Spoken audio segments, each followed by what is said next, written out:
Bibliothèque Médicis vous accueille avec plaisir et vous souhaite la bienvenue à tous. Soyez attentifs, je promets que vous ne le regretterez pas. Ensemble, nous allons comprendre l'un des enjeux du siècle qui commence. Il me semble que c'est comme une sorte de récompense et ce sont les invités de Bibliothèque Médicis qui vont nous l'offrir. Il s'agit de philosophes ou de scientifiques de réputation internationale. Depuis plus d'un an, le monde des sciences est traumatisé par l'imposture scientifique d'un professeur sud-coréen, M. Wang, un savant renommé pour le sérieux de ses recherches et qui bidonne ou triche, on va le découvrir au bout d'au moins un an, et qui, au comble des honneurs, a dû démissionner de toutes ses fonctions. Certains d'entre vous le connaissent, l'ont peut-être vu, Marc Péchanski. Vous êtes tous, je l'ai dit tout à l'heure, de grands experts. Vous êtes avec Monique Cantos-Perber, qui est vice-présidente du comité d'éthique, qui est à ce titre, hein, en plus de ce qu'elle fait avec moi régulièrement. Que s'est-il passé dans le laboratoire de M. Wang?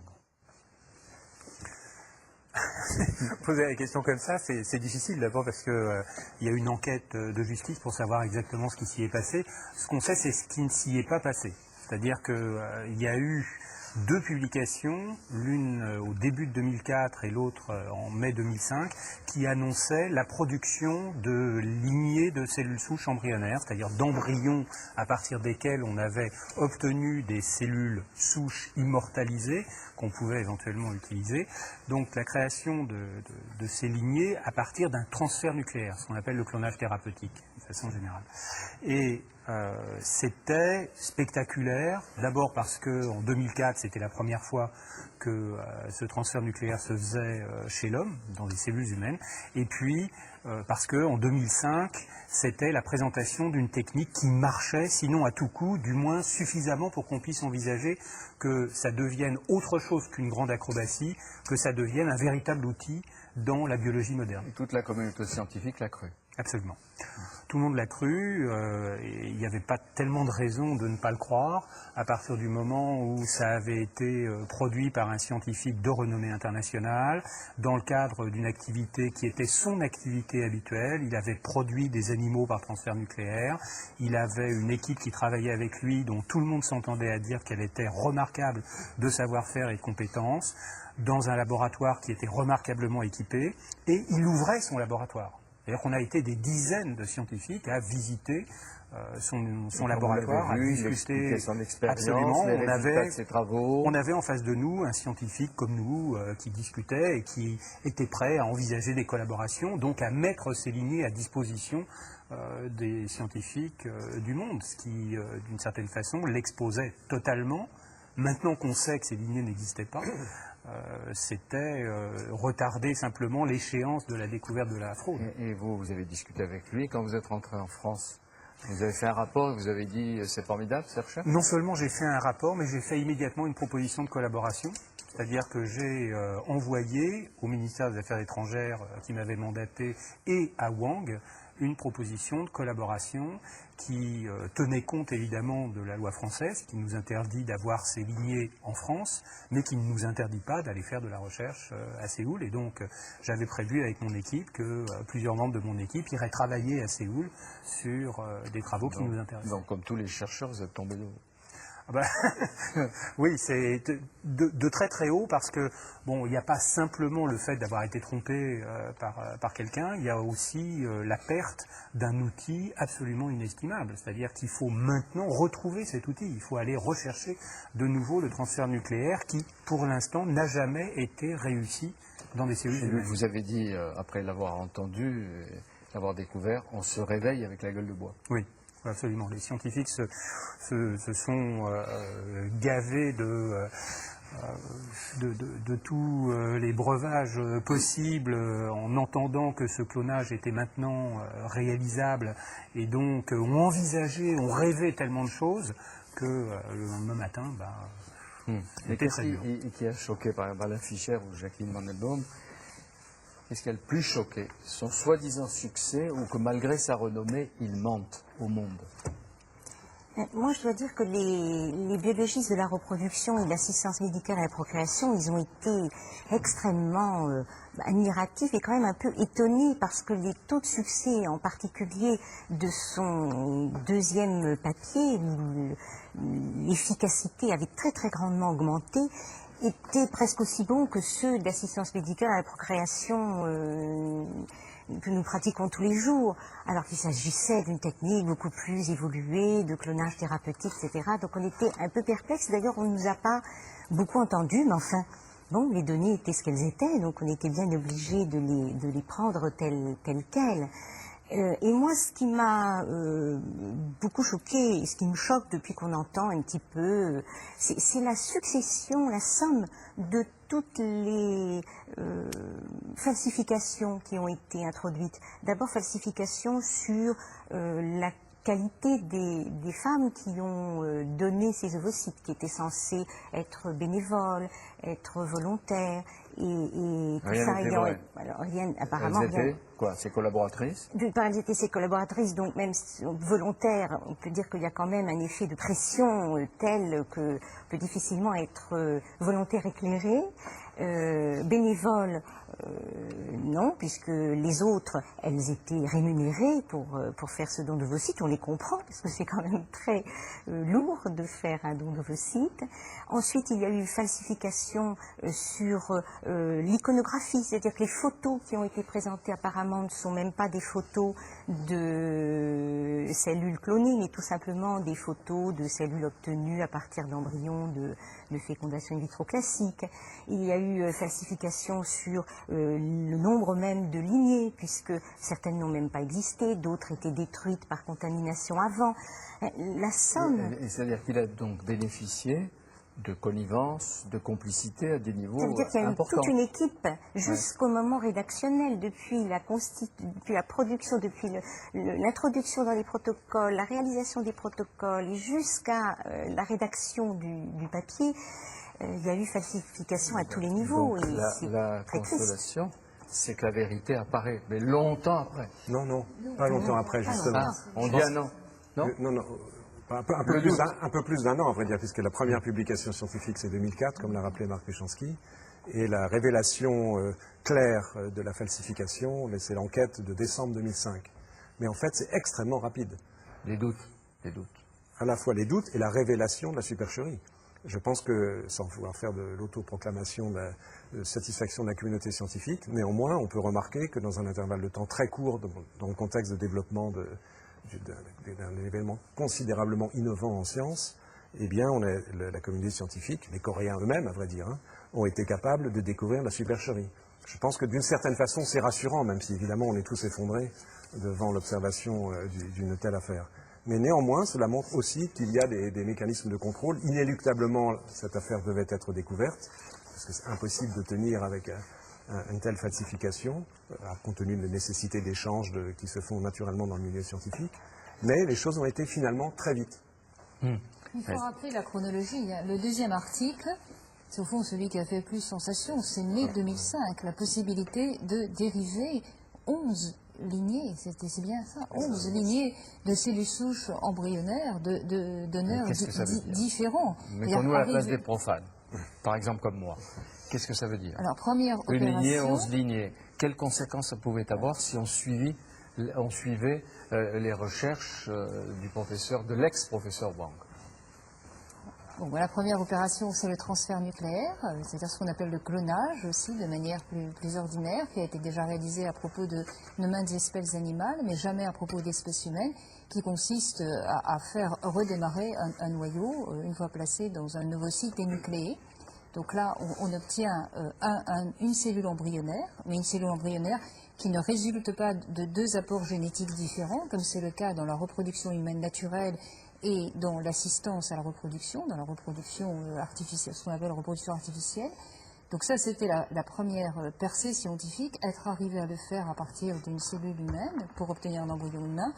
Et deuxième percée scientifique étonnante, article publié en mai 2005, la possibilité de dériver 11 lignées de cellules souches, c'est-à-dire à partir de cette première cellule, dériver des cellules souches embryonnaires.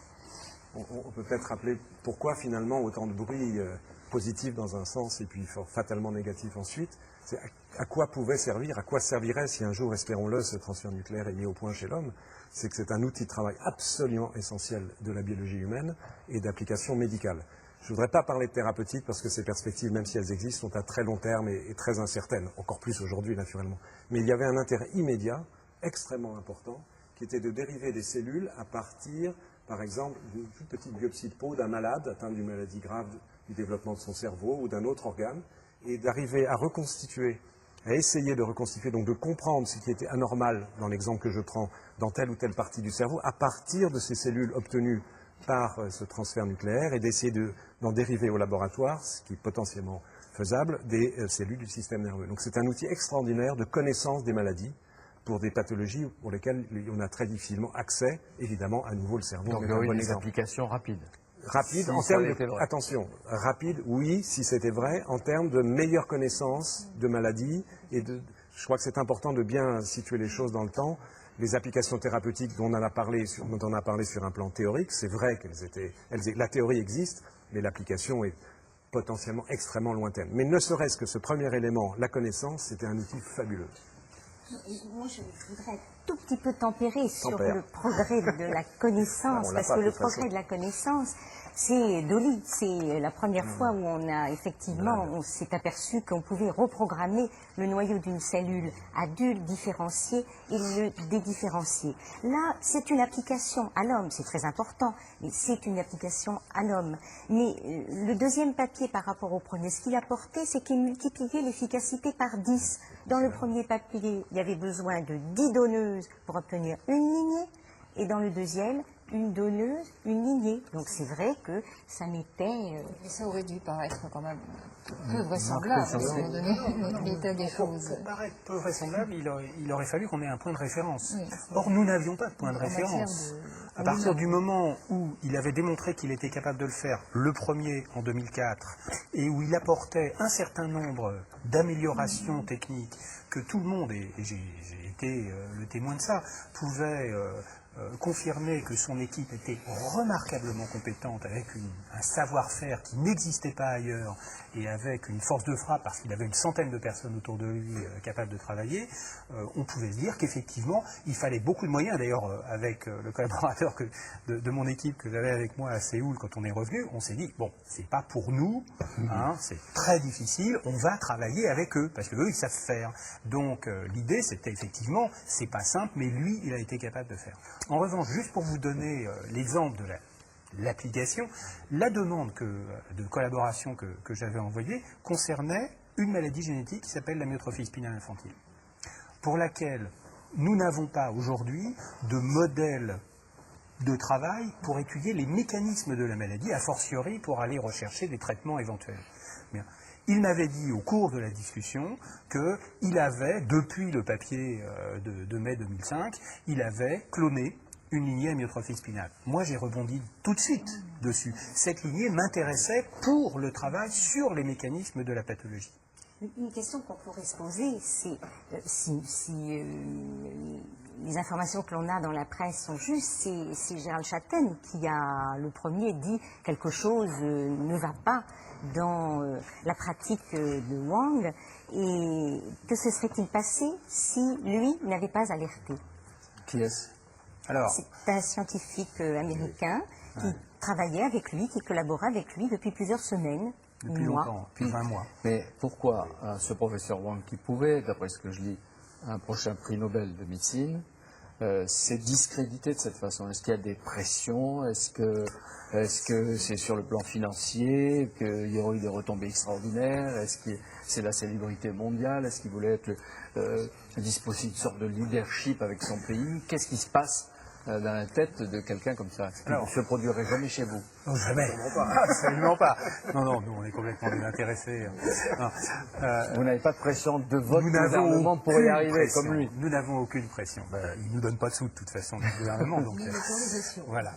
Alors, je crois que pour être allé à Séoul et en Corée cet été, j'ai vécu là-bas quelque chose qui n'existe effectivement pas chez nous. C'est-à-dire qu'il y a là-bas un pays qui, après avoir été ravagé pendant des siècles comme une colonie de la Chine, puis pendant des dizaines d'années massacré, pillé, violé par les envahisseurs japonais, puis détruit par une guerre civile, s'est retrouvé au début des années 60 à la hauteur vraisemblablement de l'économie de Haïti, c'est-à-dire les derniers de la Terre, et avec un dictateur militaire qui, à ce moment-là, entouré par quelques industriels, a décidé de fonder le développement du pays sur une mise totale sur la science.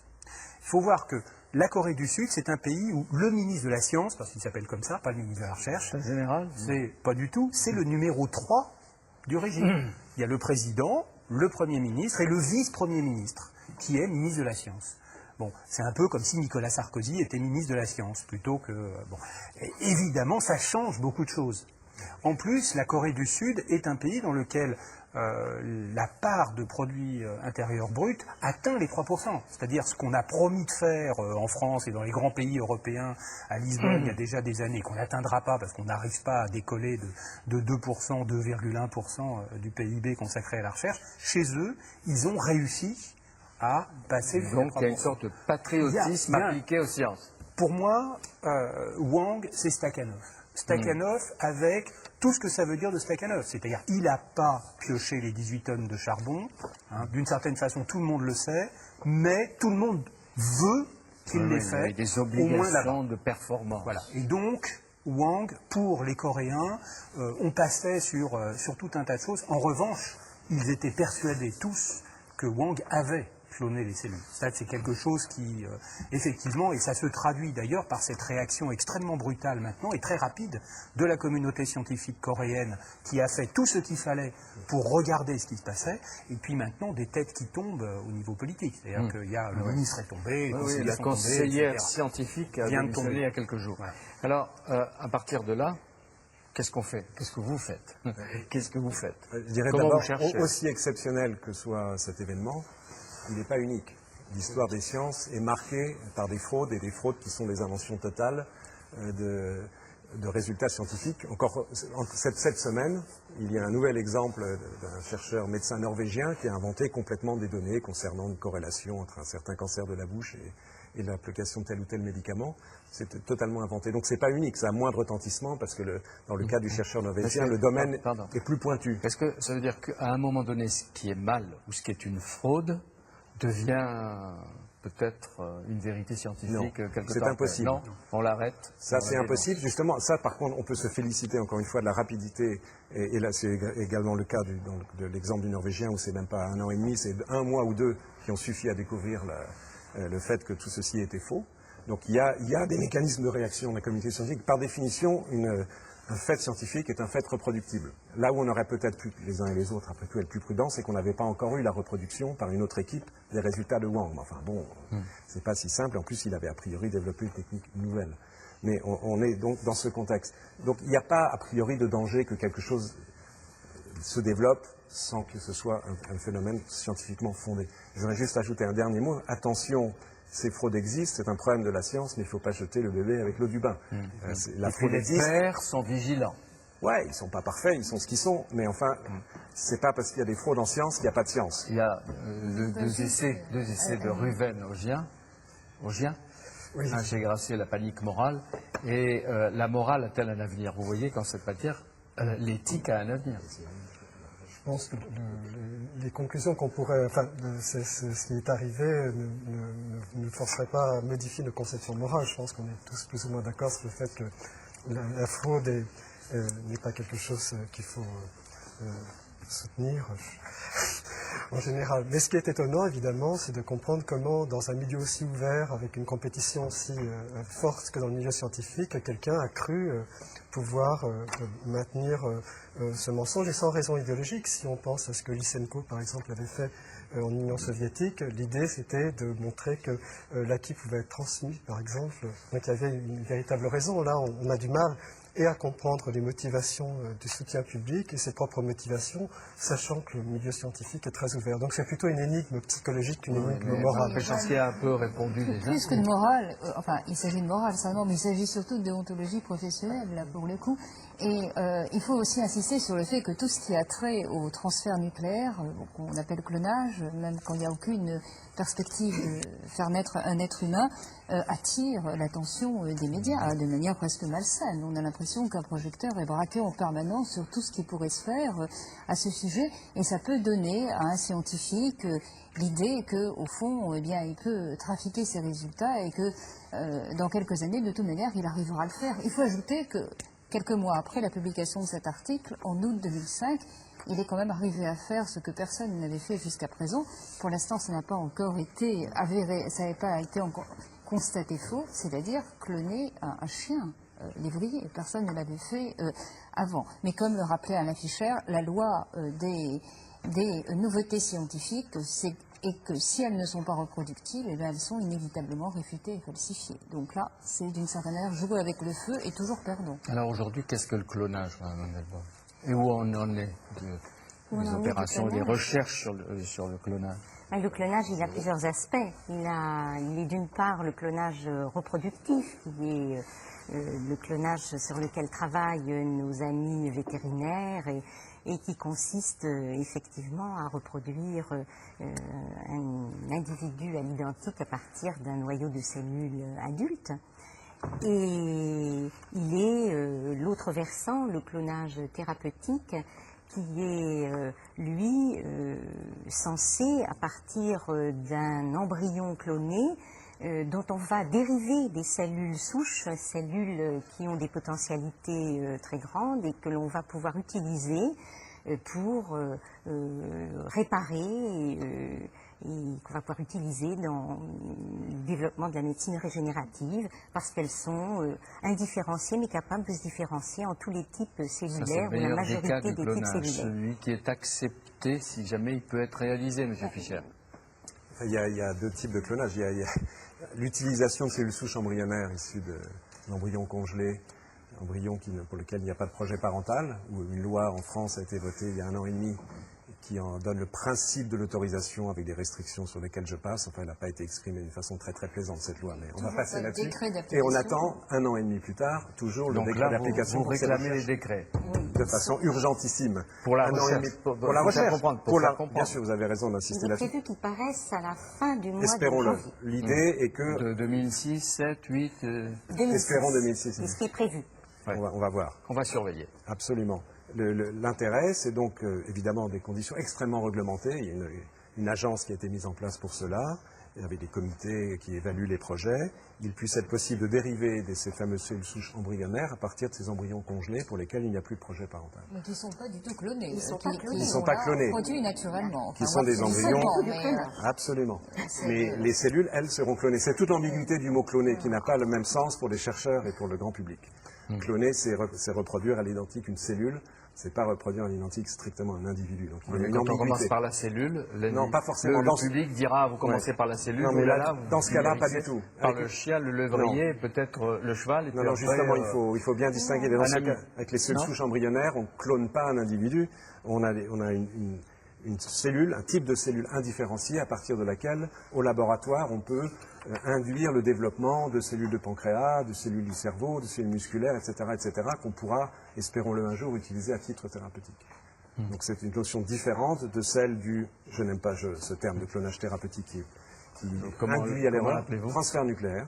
Parce que techniquement, il décrit ce qui se passe. Et il n'a pas de connotation thérapeutique, il a de connotation de rien du tout, si ce n'est de décrire un fait. Transfert nucléaire. On Et implante, à la fois, oui, vous dites le mécanisme, alors on implante. on prend un ovocyte, un gamète féminin, on en retire le noyau et on y implante le noyau d'une cellule d'un individu, adulte, ou peu importe. Vous le faites. Non, chez l'homme, c'est absolument interdit. La loi l'interdit en c'est- France. Et vous souhaitez que la France lève l'interdit? Oui, même si aujourd'hui on est au niveau zéro de la recherche, puisque tout est à faire, puisque Wang a Vous malheureusement... avez dit les trois ensemble, oui. Non. Ah bon. 2 oui, 1 non. Et moi, oui. 3 oui, 1 non. Oui, bon. Alors, pourquoi non? Et ils vont nous dire pourquoi oui. Parce que si on commence comme ça, on ne sait pas où on finit, c'est ça? Non, pas parce que si on commence comme ça, on ne sait pas où on finit, parce qu'on sait, ou en tout cas on peut prévoir, ce que le clonage thérapeutique va impliquer de la thérapie qui en résultera ensuite. C'est-à-dire que pour obtenir des cellules clonées qui vont donner un embryon dont on va dériver des cellules souches qui sont identiques à vos cellules, par exemple, et que vous pourrez utiliser si vous avez un infarctus pour réparer votre lésion cardiaque. Il n'est pas trop tard. Pour cela, on a besoin Comme dirait le d'un... chirurgien. Oui. Pour cela, on a besoin d'une cellule magique qui est l'ovocyte reprogrammateur de noyaux. Et cet ovocyte, jusqu'à présent, il se trouve chez les femmes. Et donc, si on envisage que cette thérapie par le clonage thérapeutique devienne vraiment la panacée, celle qui sera utilisée pour la thérapie cellulaire, eh bien, il faut envisager aussi qu'il faudra un très grand nombre d'ovocytes, une source énorme d'ovocytes potentiellement. Et donc, on se trouve devant... obtenu, dans ce cas-là, comment? Obtenu après stimulation de l'ovulation, ponction de l'ovaire, chez des femmes Volontaire? volontaires, enfin ça, on verra, en tout cas obtenu chez des femmes, et des femmes qui sont jeunes, et qui vont donc se prêter à ce don d'ovocytes pour la thérapie. Et là, si ça se développe, si ça devient vraiment le médicament du futur, alors on aura besoin d'énormément d'ovocytes pour le réaliser. Donc vous imaginez que Alors, la femme les inégalités la femme- se développant, les femmes des pays pauvres seraient peut-être Non, mais utilisées... les femmes deviendront les mères et les médicaments de l'humanité dans ces conditions. Elles ont toujours été des médicaments, pas de la même nature. Ah, peut-être. Peut-être que là, on arrive Mais à quelque pourquoi vous chose de dites bien oui tous les plus deux, tous les objetisation. trois? Pourtant, D'abord parce que je crois qu'il faut tout de suite écarter cet argument.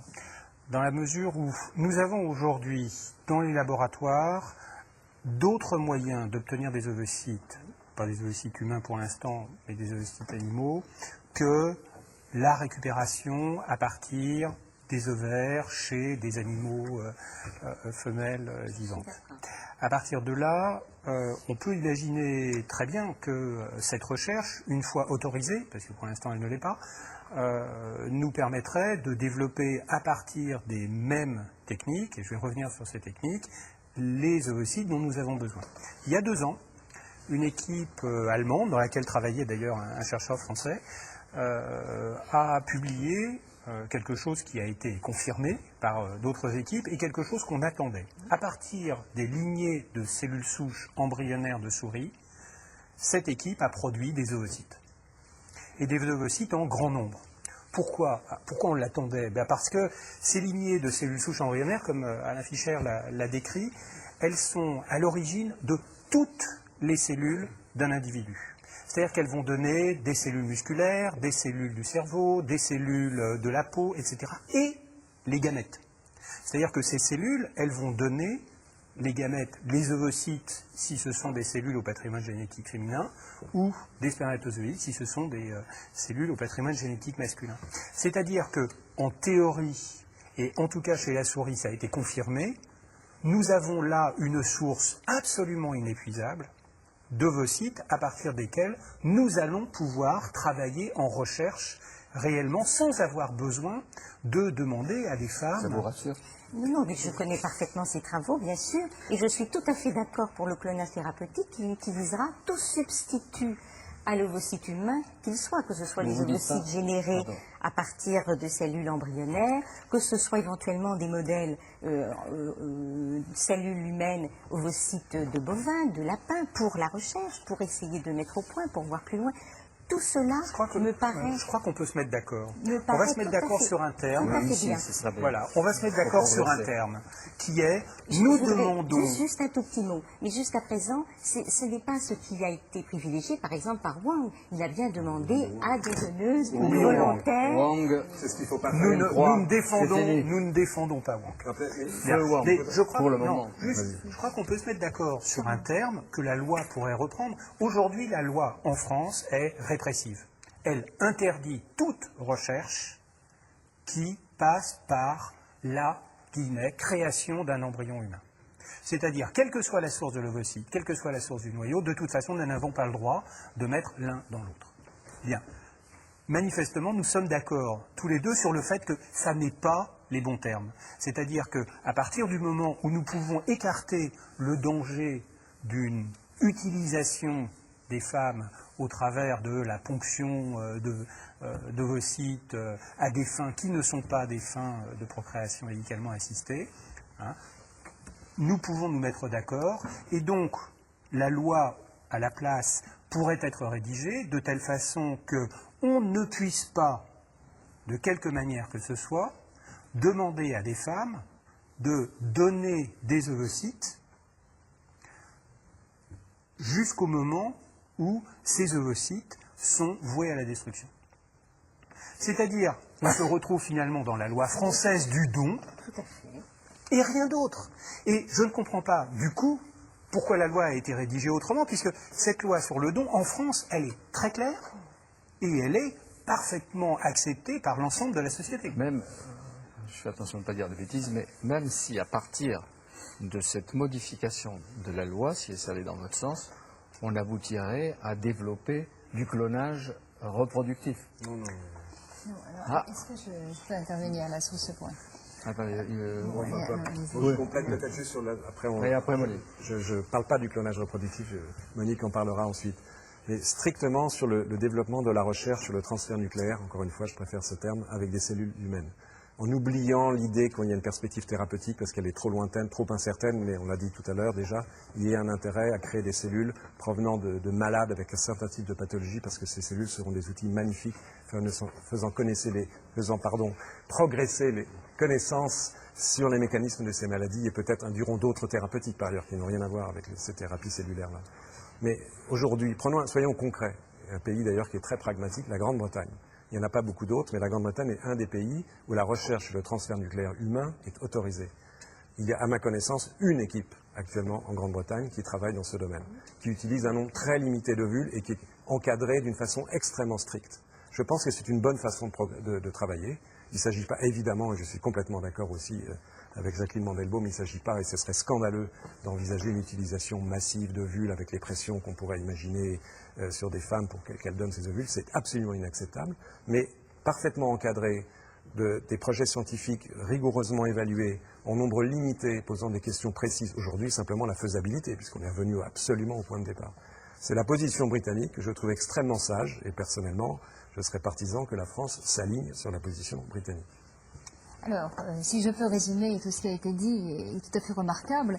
Donc, reprenons le fil des opérations. Vous clonez un embryon humain, vous obtenez l'œuf, donc la première cellule. Vous avez deux possibilités. Soit elle se développe quelques jours dans un tube à essai, et ensuite vous la réimplantez, vous l'implantez dans l'utérus d'une femme. Ça, c'est le geste décisif. Ça pourrait donner la naissance d'un être humain, c'est ce qu'on appelle le clonage reproductif.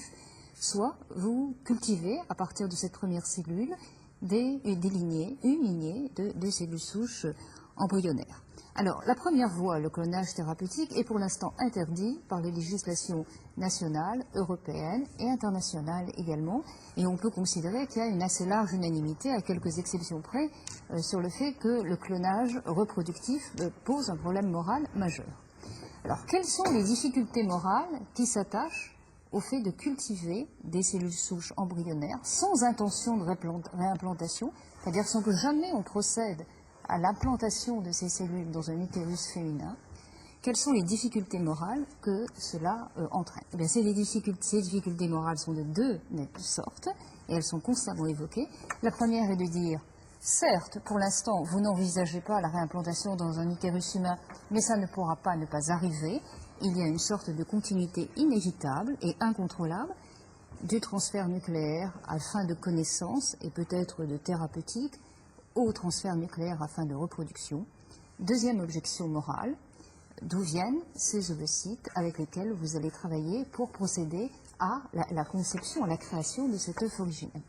Alors, quant à la première objection, qui a un poids moral considérable, eh bien, il semble, on peut définir des limites extrêmement strictes lorsqu'il s'agit de culture de cellules souches sans qu'il y ait jamais disposition de réimplantation, et même s'il y a interdiction absolue de réimplanter, on coupe la continuité qui est en grande partie fictive, qui est totalement fictive, même, entre le transfert nucléaire, les systèmes normatifs dans lesquels nous vivons, en particulier nos codes législatifs. De plus, Alain Fischer et puis Jacqueline Mondelbaum aussi ont des arguments très élaborés montrant que le processus même, enfin la nature même de l'obtention de cette première cellule par transfert nucléaire semble interdire ou en tout cas compromettre fortement le développement sous la forme d'un être humain, même en cas de réimplantation. Deuxième objection, d'où viennent les ovocytes? En effet, c'est la seule objection morale qui persiste. Et là, je crois que des éléments de réponse ont été apportés. Le souci de Jacqueline Mondelbaum est extrêmement réel. En effet, s'il y avait exploitation systématique des femmes afin qu'elles donnent leurs ovocytes, on serait dans une situation tout à fait déplorable. Mais ça peut ne pas être le cas. Et en effet, l'exemple britannique nous montre que ça peut être assez strictement encadré. Et nous avons résumé le niveau et le stade de la conversation. Comment on va au-delà à partir de ce qui est fait et recherché. Et est-ce que dans certains cas, puisqu'il y a des interdictions en France, vous allez chercher des coopérations à l'étranger pour pouvoir faire dans vos laboratoires les recherches que vous ne pouvez pas faire tout à fait normalement à partir de ce qui vous est permis en France? Monsieur Fischer. Ma réponse ne veut pas être directe parce qu'il se trouve qu'aujourd'hui, je ne travaille pas directement sur ces questions, mais qui sont relativement proches, mais qui ne sont pas directement liées à l'emploi de ces cellules. Personnellement, je donne une opinion plus générale, presque une opinion de citoyen à la limite. Je serais plus enclin à ce que nous essayions de convaincre nos autorités réglementaires, en l'occurrence législatives, de bien vouloir changer la loi le plus vite possible, que d'essayer de la contourner par un travail à l'étranger. En même temps, on est dans une situation qui est un peu inquiétante par ces interdictions et ces interdictions qui se prolongent. Il faut légèrement nuancer par le fait qu'il y a beaucoup de jeunes chercheurs français à l'étranger, c'est connu pour d'autres raisons par ailleurs, compte tenu des difficultés de la recherche en France, mais enfin qui apprennent aussi, qui travaillent dans des différents domaines d'intéressant développement des cellules souches, notamment des cellules souches humaines. J'ai des exemples de jeunes qui ont fait leur thèse de sciences dans mon laboratoire et qui font ce type de travail à Boston, par exemple, aux États-Unis, et qui sont des candidats potentiels à développer ces recherches en France. Mais pour qu'ils puissent le faire, il faut à nouveau deux conditions. Il faut que la loi l'autorise, d'une part, déjà au moins pour les cellules souches embryonnaires, rapidement que les décrets soient promulgués, et puis aussi, c'est un autre débat, mais il est important que les moyens de la recherche soient adéquats.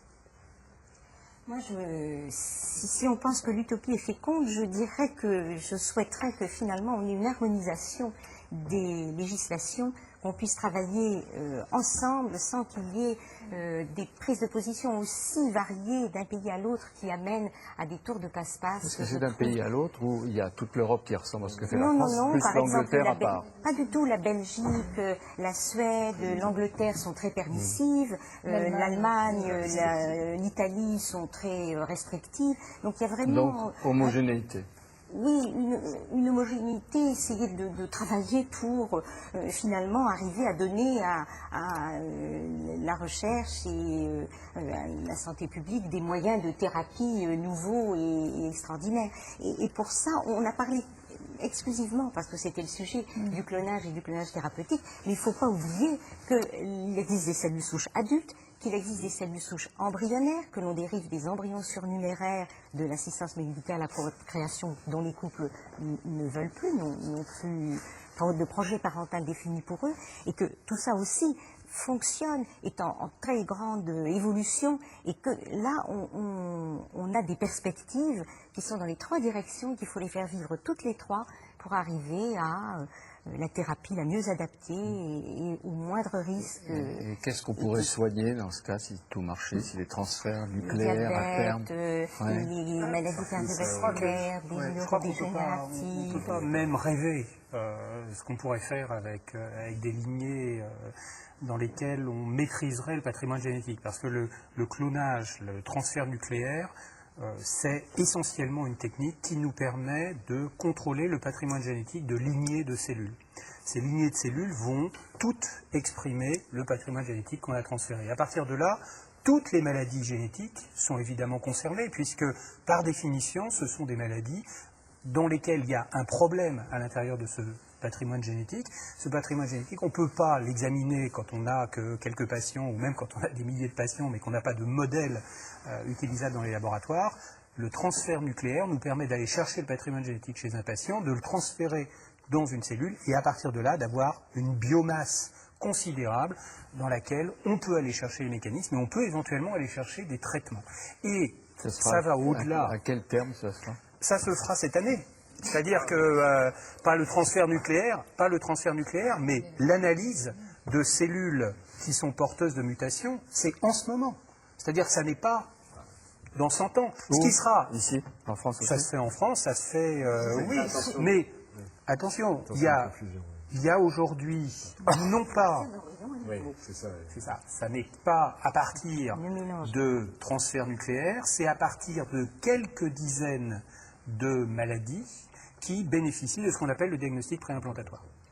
C'est-à-dire qu'on a là des embryons qui perdent volontairement de la part mais immédiatement de la part des tout projet parental parce qu'ils sont porteurs d'une mutation et qu'on a fait un diagnostic justement pour implanter des embryons qui n'étaient pas porteurs de la mutation et qu'on rejette les embryons porteurs. À partir de là, on peut dériver des lignées et ces lignées représentent des modèles pour essayer d'étudier. Seulement, il y a, disons aujourd'hui, une trentaine de maladies qui bénéficient de ce diagnostic. Il y en aura peut-être demain une cinquantaine ou une soixantaine. Il y a 6000 maladies génétiques et au-delà, il y a bien plus encore de maladies qui sont lourdement biaisées par la génétique et pour lesquelles on n'aura jamais de possibilité d'avoir des embryons, comme par exemple l'autisme, la psychose maniaco-dépressive, le diabète ou un certain nombre d'autres maladies où on sait que c'est lourdement biaisé par la génétique, mais ça n'est pas une maladie génétique en soi.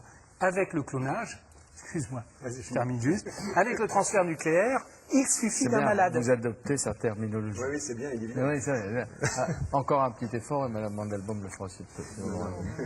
Non, c'est eux qui ont fait un effort pour... Venir vers vous. Ah, très bien. Non, Non, mais je pense sur la qu'il faut des faire nominations. attention quand on parle des perspectives. Elles sont théoriquement très riches en termes de médecine régénérative. En même temps, malheureusement, c'est un fait, quand on s'adresse au public, aussi éclairé soit-il, il y a une des dimensions cardinales qui manque, c'est le temps. Et ça manque d'autant plus aux personnes qui sont directement concernées, qui sont légitimement avides de progrès médical, c'est une évidence, qu'elles le sont. Et juste, je voudrais finir aussi, la notion de temps, c'est-à-dire percevoir qu'un développement jusqu'à ce qu'un médicament, même si c'est une cellule médicament, existe, peut prendre des années, des dizaines d'années, et sans doute dans ce cas présent des dizaines d'années. Et c'est une notion extrêmement difficile à percevoir. Et accepter, je dirais même. On peut percevoir à long terme des perspectives, mais si on ne répète pas que ces perspectives sont dans le très long terme et impliquent des efforts de recherche très lourds et qui vont avancer avec des reculs, etc., c'est pas linéaire, on est perdu parce qu'on perdra la crédibilité à l'écart du public et des citoyens, tout simplement.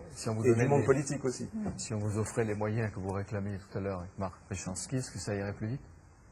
Mais si on fournissait l'autorisation, déjà, ça irait plus vite. L'autorisation et des moyens. Les décrets Ça pourrait aller plus vite. sont pas encore parus pour les embryons sains surnuméraires, mais même pour les embryons malades surnuméraires. C'est-à-dire qu'on peut même pas, les chercheurs ne peuvent même pas actuellement commencer des recherches sur les embryons affectés de maladies. Le décret n'est pas paru, que je sache. Produire de lignées, en revanche, nous avons déjà importé des lignées. Vous pouvez les importer, mais vous ne pouvez pas les produire aujourd'hui, même à partir d'embryons condamnés. On travaille aujourd'hui sur des lignées porteuses de maladies en France, mais qui ont été importées.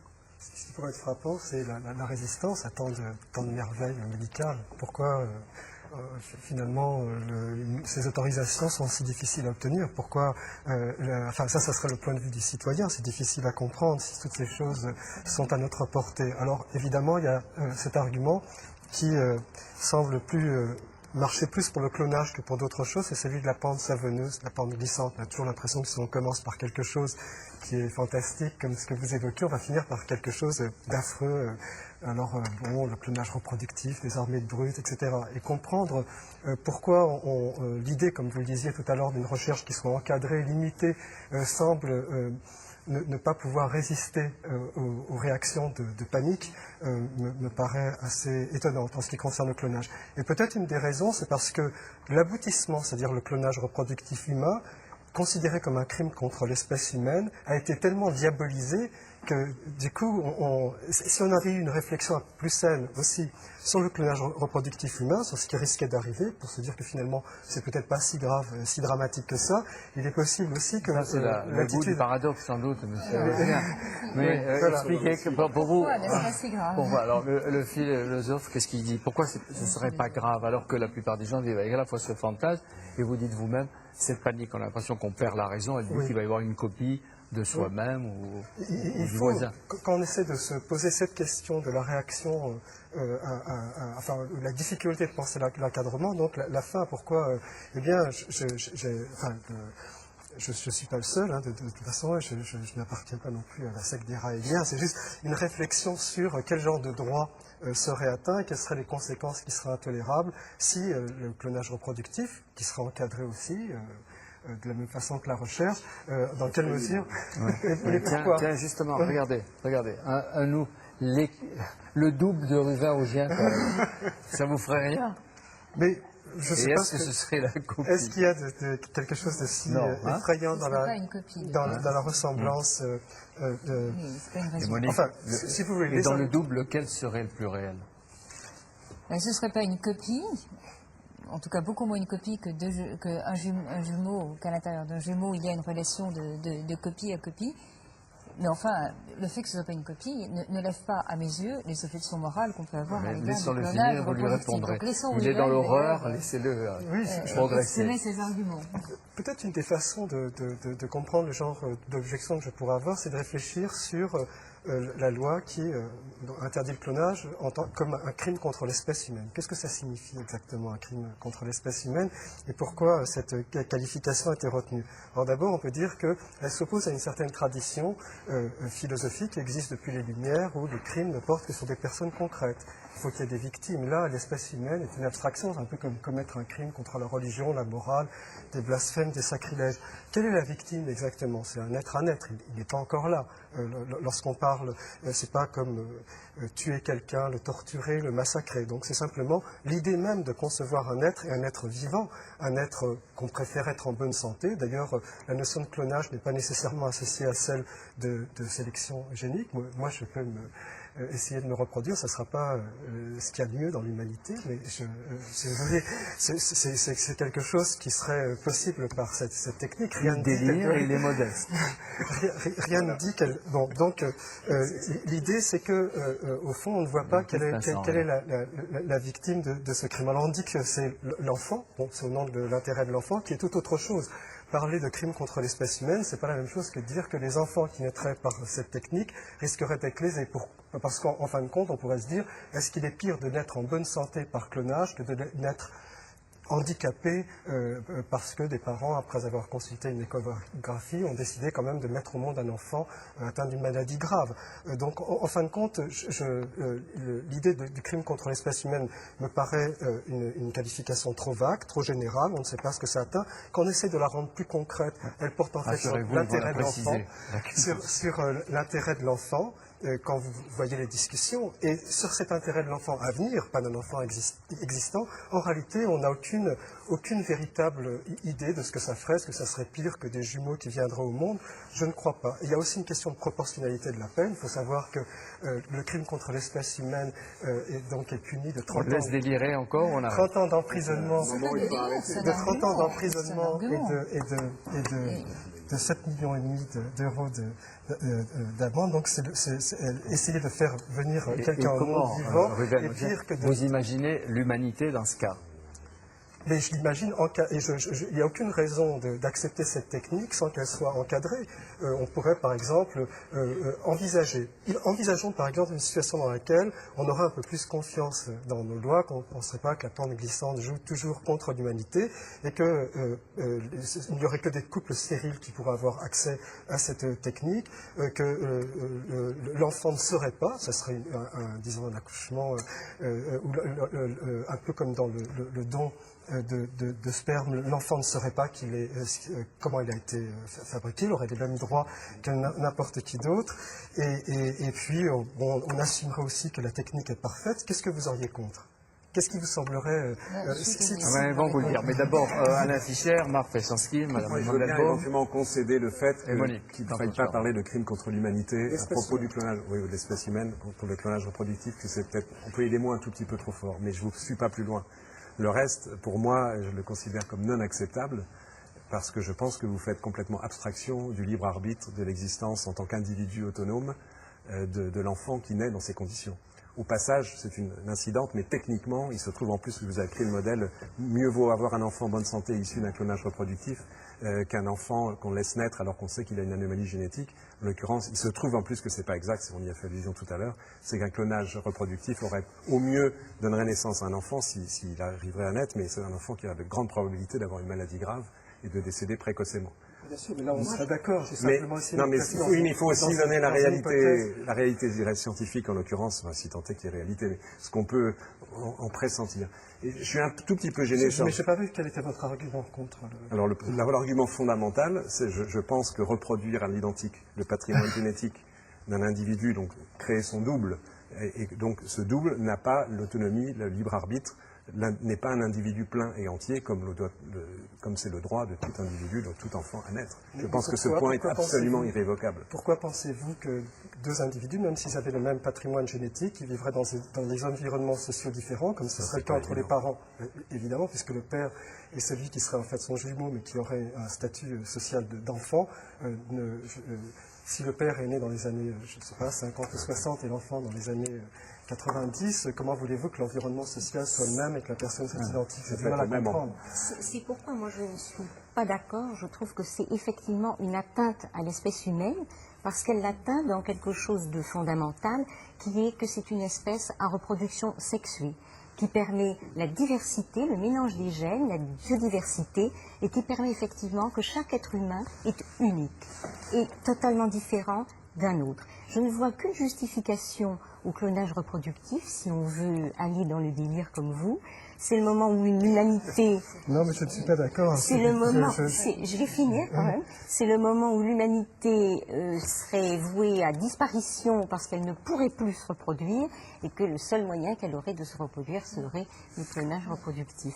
Et donc, je ne vois pas l'intérêt de reproduire à l'identique. Un mot. Je ne veux pas qu'on tourne en dérision les arguments de Ruven. Il fait de la contrefactualité, c'est comme ça que la pensée progresse. Moi, je m'occupe des individus, hein, et je pense comme lui qu'il ne faut pas diaboliser le clonage, qu'on peut imaginer des cas tragiques où un couple est complètement stérile, que c'est la seule manière dont il peut se reproduire. Après tout, pourquoi le leur refuser? Moi, je le leur refuserais. Pour quelle raison? Parce que je vois un problème moral massif avec le clonage qui a trait, comme ça a été évoqué, à la question de l'autonomie de l'individu. Qu'une décision massive soit prise par des tiers concernant quand même une partie de l'identité de la personne qui est son patrimoine génétique me paraît dépasser les limites de l'intervention humaine. Par ailleurs, le code de l'expérimentation actuel suffit à interdire le clonage humain car on n'a pas assez de retours, pas assez Donc vous êtes d'expérience. rassuré, vous avez la protection de Monique. Mais attendez, est-ce que Non, mais la l'obstacle... protection distante. Hein, Distante. Je ne comprends pas pourquoi les qualifications ne sont pas celles qui sont précisées. Au lieu de dire atteinte, crime contre l'espèce humaine, si on disait atteinte à l'intérêt de l'enfant parce que son autonomie sera menacée ou expérimentation abusive, Voilà. je serais d'accord. Sauf que c'est sur le... mais je ne suis pas d'accord avec le point que Donc l'autonomie l'obstacle, M. Péchanski, M. Fischer, l'obstacle, il est moins scientifique qu'éthique. Est-ce que l'espèce humaine est définitivement inclonable? Ou elle est clonable? Personne n'en sait rien. C'est-à-dire que c'est bien d'ailleurs notre problème aujourd'hui à la suite de la débâcle coréenne. C'est-à-dire que pour nous, ça serait un drame que de ne pas pouvoir bénéficier du transfert nucléaire, amenant à la possibilité d'obtenir des lignées de cellules souches dont le patrimoine génétique soit contrôlé. Donc ça, c'est sur le plan scientifique, on a devant nous maintenant une vraie tâche et on aimerait bien, nous chercheurs français, pouvoir participer à l'effort scientifique qui nous amènera à la solution de ce problème, qui nous ouvrira des voies de recherche tout à fait importantes. C'est totalement différent de la reproduction asexuée et du clonage. Cela dit, en neurobiologie, je ne peux pas vous laisser dire quelque chose. Ça n'est pas le patrimoine génétique d'un individu, aussi proche soit-il l'un de l'autre, qui détermine l'individu. L'individuation se fait d'une façon post-génique et pour nous, en neurosciences, il est tout à fait évident que le matériau cerveau est quelque chose d'extraordinairement malléable, évidemment organisé au départ dans ses grands traits par le patrimoine génétique, mais ensuite façonné par les interactions avec l'environnement. Donc, de toute façon, on ne fait pas deux individus identiques avec le même patrimoine mais génétique. c'est quand même une limitation importante de sa liberté originelle, de son autonomie. Je crois que... Si, je pense que naître avec, comme le double de quelqu'un d'autre, ça force, au-delà des aspects génétiques, pas génétiques, ça a des conséquences comportementales, sociales, sociétales de toute nature. Mais Non, je suis un tout petit peu gêné par la discussion, le tour qu'elle a pris à la fin ici, parce qu'on est venu sur cette notion de clonage de l'espèce humaine, alors qu'on est parti sur un point très précis, qui était le transfert nucléaire de cellules. Ça n'a rien à voir. Et c'est toujours gênant, je trouve, de discuter les deux ensemble, car c'est la meilleure façon par mais la confusion. plupart des gens pensent qu'on commence comme ça et qu'on continue. Et... Oui, mais ça, c'est un problème général de la science, qui n'est pas spécifique au clonage ou à la recherche en médecine. C'est qu'à partir d'une découverte scientifique, on peut développer des applications socialement utiles et socialement défavorables, ou désagréables, ou dangereuses. Et ça, c'est à la société de définir les règles. On voit bien qu'il s'agit de problèmes difficiles. Difficiles à expliquer, mais vous l'avez très très bien fait de manière passionnante et je trouve assez simple. Et vous avez souligné l'enjeu des recherches pour ceux qui en ont les moyens. Mais dans ce domaine, celui dont on parle, qu'est-ce qui serait pour vous, et on va assez vite, un résultat scientifiquement satisfaisant et moralement acceptable? Scientifiquement et moralement acceptable. Je vais le réussir dans le sens, effectivement, la réalisation d'un transfert nucléaire humain permettant de générer des cellules souches multipotentes, qui donnent naissance aux différents tissus embryonnaires et développer une recherche sur ces cellules. Donc réussir effectivement, de façon reproductible, claire et dans des conditions éthiques irréprochables, ce que Wang nous a prétendu avoir fait. Dépêchez-vous de retourner dans vos laboratoires. Arriver à obtenir des cellules souches indifférenciées capables de générer les 200 types cellulaires de l'organisme, quelle que soit la manière dont on les obtient, à condition que ce soit le plus éthique possible, qu'elles viennent de cellules souches adultes, embryonnaires, ou après transfert nucléaire. Qu'est-ce que vous aimeriez découvrir vous-même, ou voir découvrir dans vos équipes? Je peux dire ce que je cherche. Je cherche des traitements pour les maladies génétiques. Le moyen de les obtenir, ces traitements peuvent être très divers. Je vois aujourd'hui un intérêt considérable à travailler sur des cellules porteuses de ces défauts génétiques qu'on peut obtenir à partir d'embryons porteurs de la mutation ou à partir de noyaux, donc du patrimoine génétique de malades qu'on a introduits dans les ovocytes, si on arrive à faire le transfert nucléaire. Alors moi, en biologie de la production, c'est obtenir des ovocytes, des gamètes féminins à partir de cellules souches embryonnaires, voire même de cellules mésenchymateuses, et donc arriver à créer un gamète à partir d'autre chose que ce que l'on Avec pensait le comité pouvoir faire. d'éthique, qu'est-ce que vous attendez? Que les décrets sortent.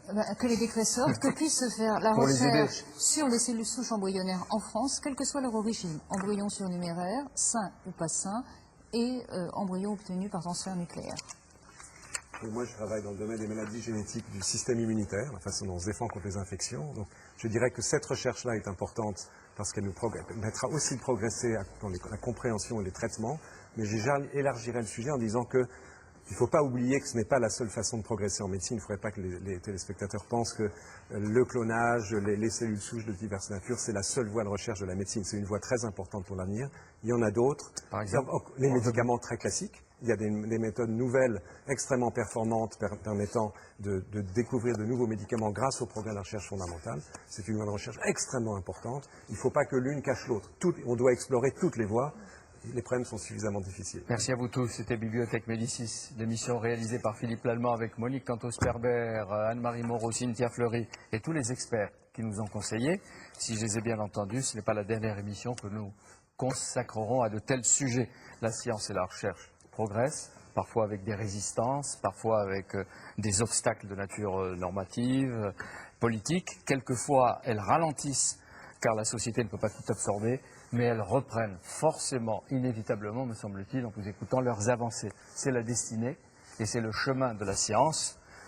Tant de monde espère vos résultats, en tout cas le résultat de vos recherches. Merci à vous tous et à bientôt.